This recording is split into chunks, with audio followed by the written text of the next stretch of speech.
અંકલેશ્વરના છાપરા અને સામોર ગામની વચ્ચે આવેલ મહાકાળી માતાજીના મંદિરના 14મા પાટોત્સવ નિમિત્તે વિવિધ ધાર્મિક કાર્યક્રમનું આયોજન કરવામાં આવ્યું હતું। અંકલેશ્વર તાલુકાના છાપરા અને સામોર ગામ વચ્ચે આવેલ શ્રી મહાકાળી માતાજીના મંદિરે 14મો પાટોત્સવ ધામધૂમ અને ભક્તિભાવપૂર્વક ઉજવાયો હતો।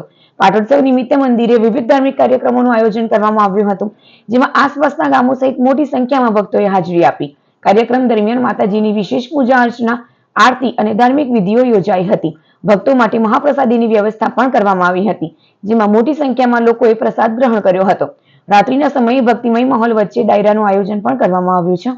તારીખ 12/5/2026 મંગળવારના રોજ 14મા પાટોત્સવ નિમિત્તે સીમારાવાળી મહાકાળી માતાજીના મંદિરે સવારે હવન, 5 વાગે મહાપ્રસાદી તથા રાત્રે ભવ્ય લોક ડાયરાનું આયોજન કરેલ છે। તો સર્વે માતાજીના ભક્તોને મહાકાળી મંદિર પધારવા માટે મહાકાળી મંદિર પરિવાર તરફથી ભાવભર્યું આમંત્રણ છે।